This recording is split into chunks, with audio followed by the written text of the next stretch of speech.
Nous avons au Musée régional dans nos collections une diversité d'objets d'origine amérindienne. Un spécimen qui, moi, me fascine particulièrement, c'est en fait une tunique d'origine Naskapi. Un manteau assez long en cuir de caribou qui est recouvert de décorations colorées. Loin du Saint-Laurent, loin du Golfe, se trouvent de nombreuses familles qui fréquentent très peu la côte. Et on les désigne sous le nom de Naskapi. C'est un peu, on croit, un terme péjoratif pour dire c'est les gens qui ne connaissent pas les Blancs, qui ne voient pas le missionnaire, c'est les gens qui ne fréquentent pas les postes de traite. Plus on recule dans le temps, moins les divisions ethniques sont pertinentes. Hein? C'est un peu paradoxal. Si on reculait de 1000 ans, ceux qu'on allait appeler Innu, ceux qu'on allait appeler Naskapi ou Cri, tous ces gens-là se côtoient à l'intérieur des terres l'hiver pendant la période de chasse au caribou. Donc, il y avait beaucoup plus d'échanges. Mais c'est avec la sédentarisation qu'on va accentuer les différences culturelles, linguistiques, etc. On va amorcer l'exploitation du fer des mines de Schefferville à cette période-là. Et là, on aura un village Innu, qui va devenir Matimekosh, et les Naskapi, qui est Kawawa-Shikamak. Et c'est là que la majorité des Naskapi actuels vivent.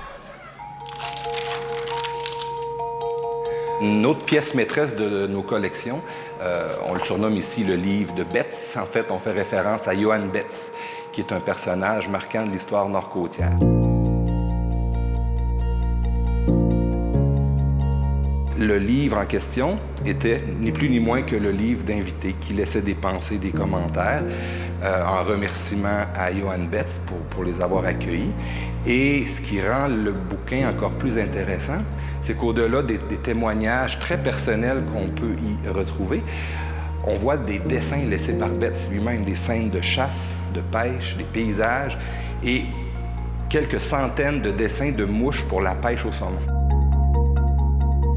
Originaire de Belgique, donc né en 1874, lui est un naturaliste. Dès son jeune âge, il s'intéresse à la biologie et lors d'une expédition de chasse au Congo, va rencontrer un ami de son frère qui se vante d'avoir un camp de chasse dans le Labrador canadien.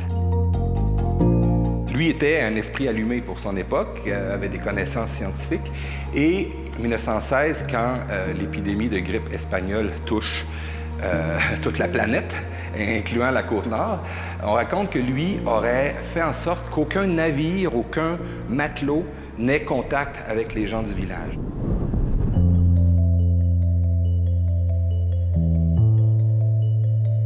Un lingot de fonte produit aux anciennes forges de Moisy.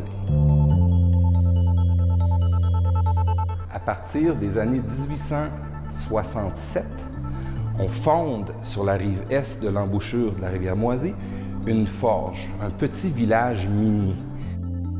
On va produire des lingots qui seront expédiés, exportés soit aux États-Unis ou vers Québec et Montréal pour être transformés, entre autres, en pièces de quincaillerie lourde pour les trains et les bateaux. C'est exactement le début de l'industrie minière. On peut croire que c'est à Sept-Îles, non, que c'est à Havre-Saint-Pierre, non. Les tout débuts, si brefs furent-ils, se sont révélés à Moisy.